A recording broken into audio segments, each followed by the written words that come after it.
Let me just turn the aircon down so you can hear me. What a big day today is starting to be. I'm going to sneeze already every time I start. One sec. I moved away so it doesn't happen. It didn't count. Big updates today. Flying in. There was a lot of goalkeeper talk from Fabrizio Romano yesterday. But today it is being reported in Italy that we have received a bid of £25 million. Million pound or million euros? I'm not sure. 25 million for Jadon Sancho. Now, up until now on this channel, I think the only news I've reported about Sancho, apart from Saudi, was Napoli. And the bid that we've received is from Italy. It's from the Serie A, but it's not from Napoli. 25 million buckaroos for Jadon Sancho. What do we think of this? This has to be the first thing we talk about. We've also got some news about Ruben Amorim and something he said, which will affect quite a few of the current team. It's pretty ruthless, if I'm being honest.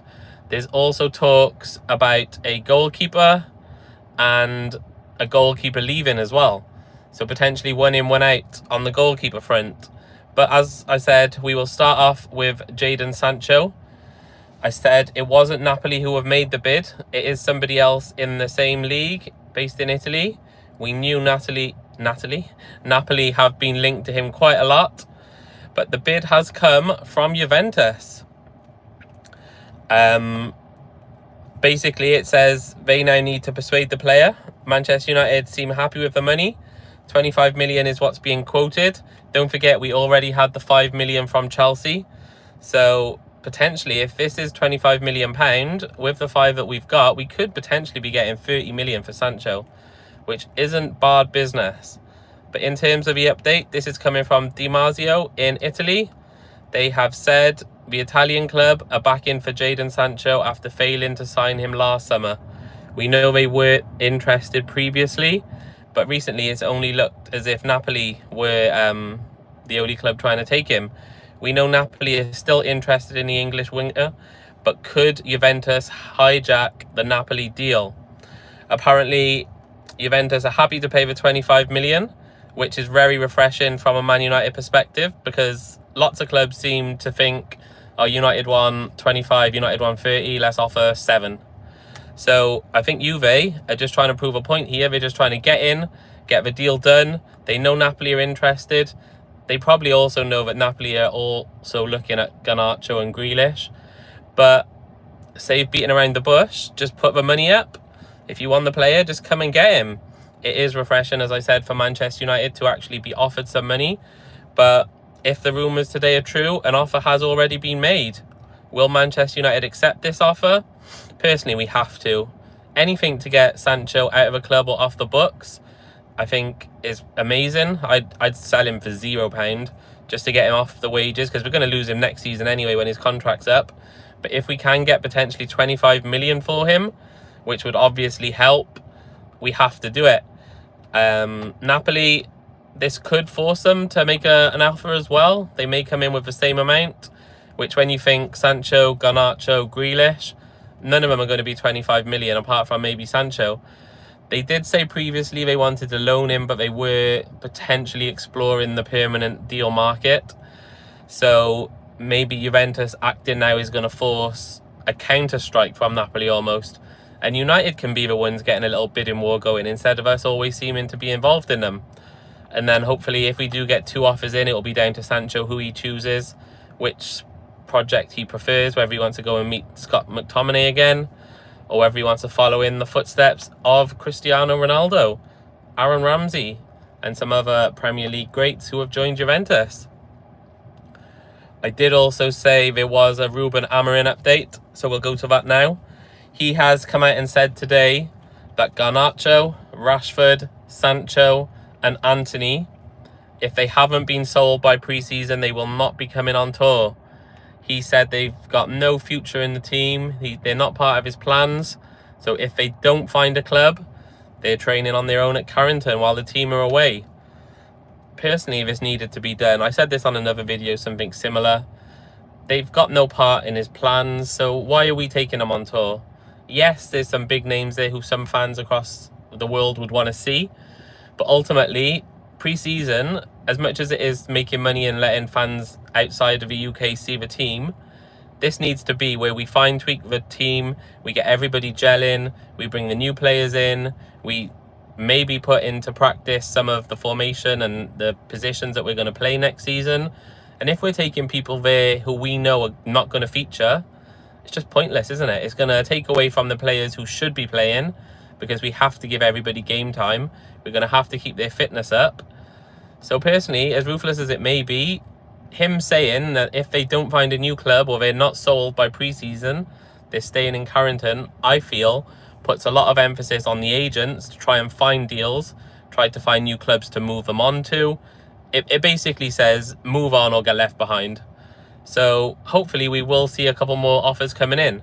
Obviously we know there's been one for Sancho today, so he may be the first one who can escape and, you know, find his own club and start again.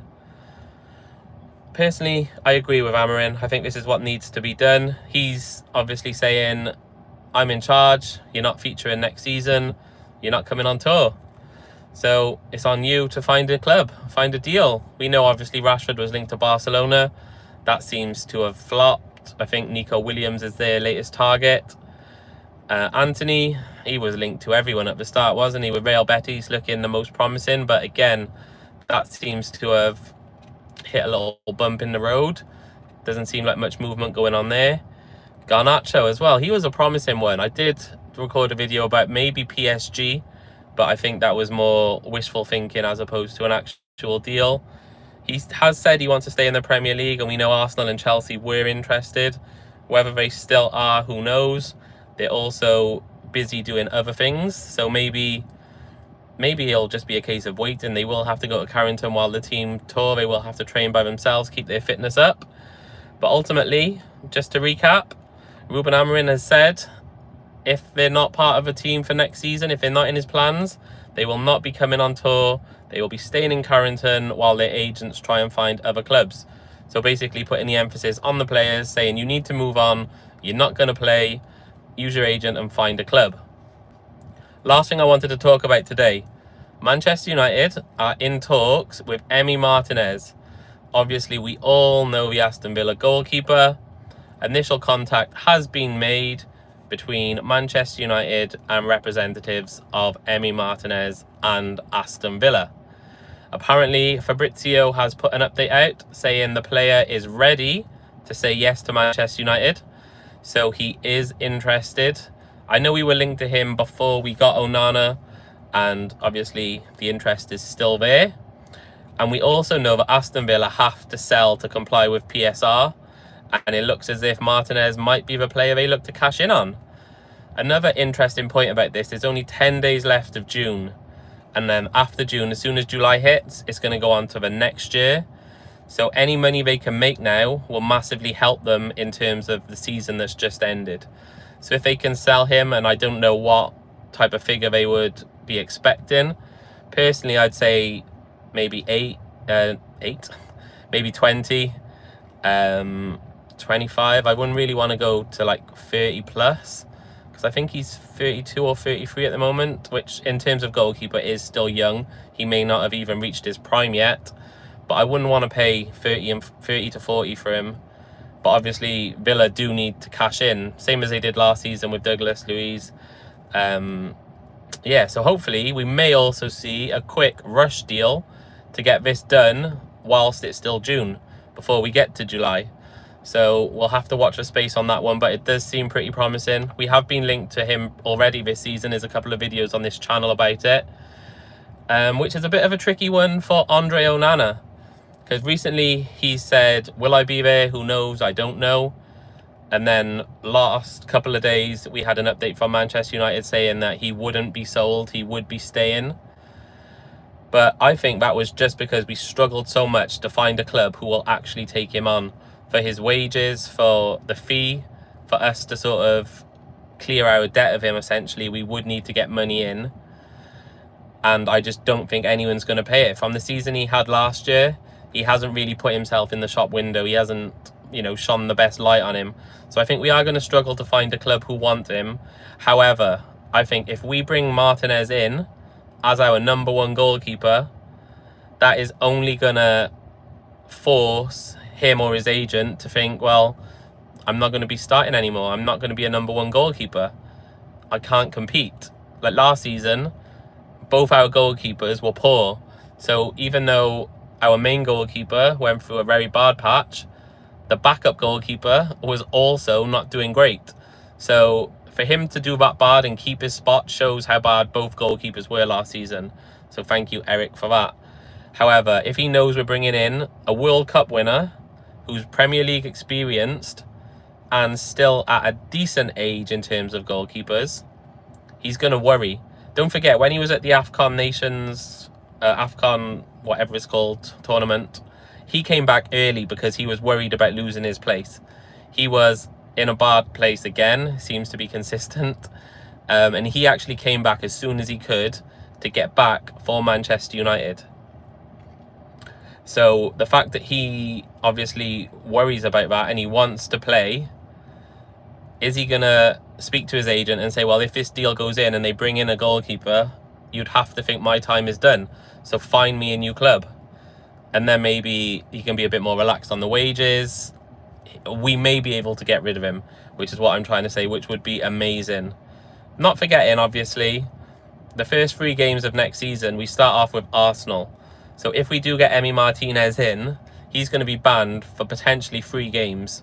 There is talk of it being changed to 1 game, but nothing official yet. So as it stands, he does have a 3-game ban. We play Arsenal first game of the season. If we do sell Onana and we bring in Martinez, it means we're going to be without our main goalkeeper for the first 3 games. And I don't even know who we would play in backup. We may be forced to play Tom Heaton in goals against Arsenal on the first game of the season. But obviously, that would be a short problem for a long-term fix, because we would get a more experienced, better goalkeeper in after that. And personally, I think we take him. I think if we can get it done quick, if we can get a deal done in June, go for it. If he's not too much money, he is a good goalkeeper to have now while we find a long-term replacement. I wouldn't sign him now and expect him to be starting for the next 5, 6, 7 years, although he potentially could, because he'd only be 40 then. But I would say we'll bring him in now. We'll get this season definitely, and maybe next season out of him, before we integrate maybe a younger goalkeeper who could look to come in as backup with the vision of potentially taking over. Or we just go to Portugal and sign Costa or someone like that, knowing that he's going to come in as number 1. If Martinez is happy to sort of move down a string, he can stay. If not, we move him on as well. But for the next season or 2, I would definitely bring him in. And that is pretty much it for the news today. So just to recap, we have received a 25 million bid from Juventus for Jadon Sancho. Hopefully this starts a little bidding war between Napoli and Juve, and hopefully he moves to either club. I don't care where he goes. I don't even care if we get money for him. Just want him to go. I want him off the wages. I don't want to lose him for free next season, because it will just turn into money grabbing, and I think that'll be more frustrating for the Man United fans who have stood by him since he joined from Dortmund, and then obviously went back to Dortmund, went to Chelsea. I just think he's clearly in it for the money. He doesn't care about Man United, so let's just move him on. After that, Amorim has said the likes of Sancho, as we've mentioned, Rashford, Garnacho, Anthony, if they haven't found a new club by pre-season, they're not going on tour. They're going to stay in Carrington and do their own thing. And lastly, we just finished up on it. Man United have made contact for Emi Martinez, Aston Villa goalkeeper, World Cup winner, Premier League proven goalkeeper. I would feel a lot more confident with him between the sticks going into next season. So yeah, that is it. Hopefully we see a here we go for Sancho soon. I would love that if I open Instagram and Fabrizio has shared something. Hopefully we see a here we go for Martinez. Don't forget Mbuemo is still on the horizon. That could be any day now. And then the cherry on top, if we get those 3 in, Sancho out, and then sign Gyökeres. That would be a transfer window and a half for me, and I would be very happy. Like, even, I know we need a midfielder, but even if the window shuts with Emi Martinez, Mbuemo, Cunha, Gyökeres, and then we get rid of Sancho, Rashford, Garnacho and Anthony, I would be happy, because we can get rid of those 4 players into July, bring in somebody else. We won't have them for pre-season, but I'll take that. As long as we get rid of them and the money comes in slowly, we can reuse that money then before the window does close. So yeah, if we can get those 4 players, I'll be very happy. As always, guys, thank you for watching. Comment below, let me know your thoughts. Which news are you most excited to see come true if it does? Emi Martinez coming in or Sancho going out? Comment below, let me know. If you're not already, please subscribe to the channel. I am on the grind to 2K, so if you can help out, it would be greatly appreciated. And as always, I've been Liam. Thank you for watching. I'll see you on the next one. Goodbye.